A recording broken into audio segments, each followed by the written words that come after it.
Ladies and gents, folks out in YouTube land, welcome back.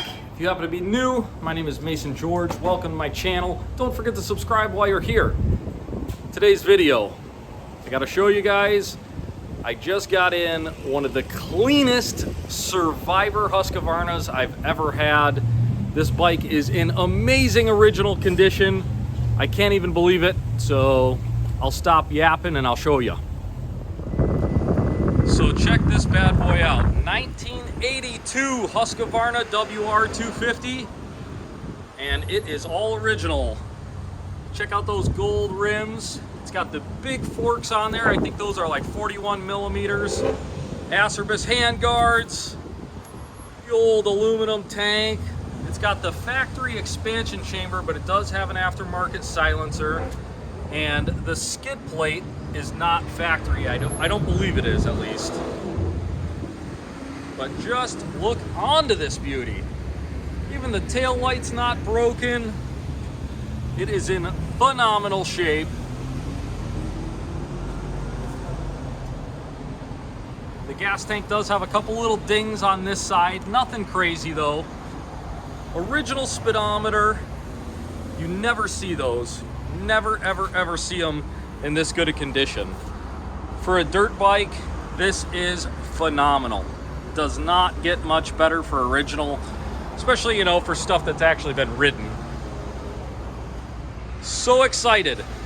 So, I think we should take it inside and see if we can get it to run, because I don't know if it runs. It did come with a title though, so I'll take that. That's a win.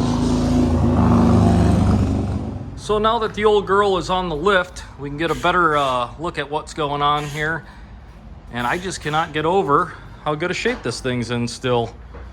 Even the original seat, totally wild. But first things third on here, what we're gonna do, I'm gonna pull the plug and we'll see if it has spark. If it has spark, we can move on to the carburetor. It was stored dry and it's got a little chingaderas on there. Same on here. I'm kind of thinking about throwing fuel at it and just seeing if it'll start before I pull the carb off and do a carb clean, but I don't know, we'll see how she goes.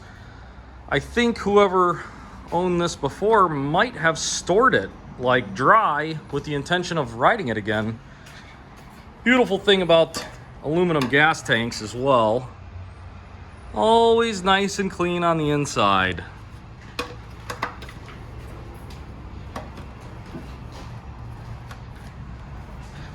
And like I was saying, this one does have a couple small dings on this side, but I feel like you might even be able to get these things out not messing up the paint too bad.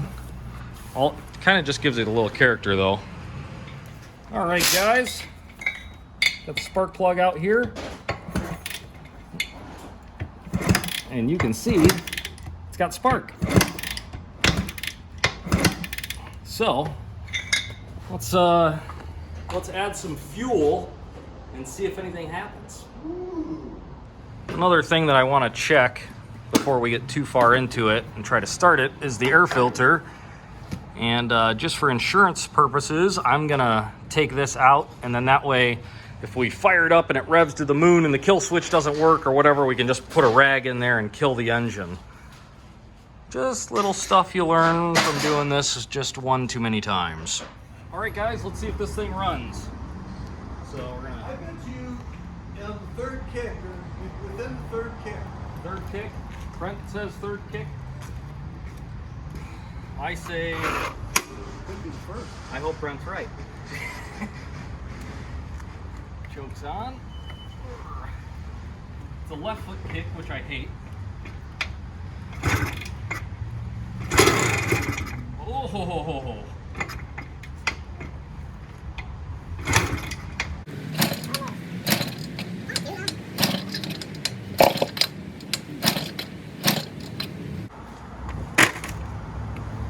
This normally helps.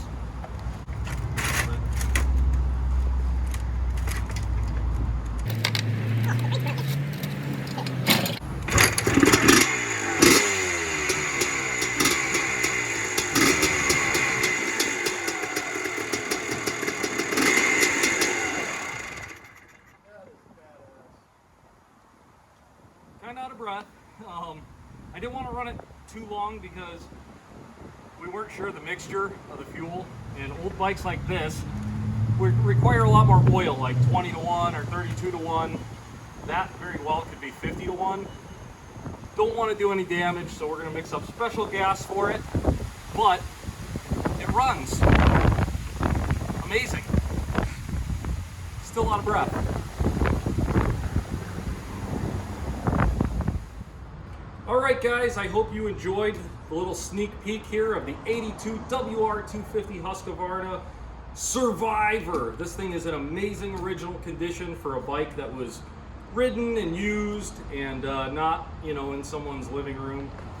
Such a killer bike, and it runs. So we need to, like I said, we're going to make up some special gas for it and do a little bit more adjustments and going through some stuff. The front brakes barely work, and I'd like to get the brakes working. I didn't test the back, but before I ride it, obviously, should make sure it has brakes. Got a few other things to do, but as always, thanks for tuning in. If you'd like to purchase this motorcycle, send me a message because it will be for sale at some point. It's a really amazing piece. I wish I could keep them all, but I'm not Jay Leno, so that doesn't happen. But if you happen to be new, please subscribe while you're here, and we'll see you on the next one.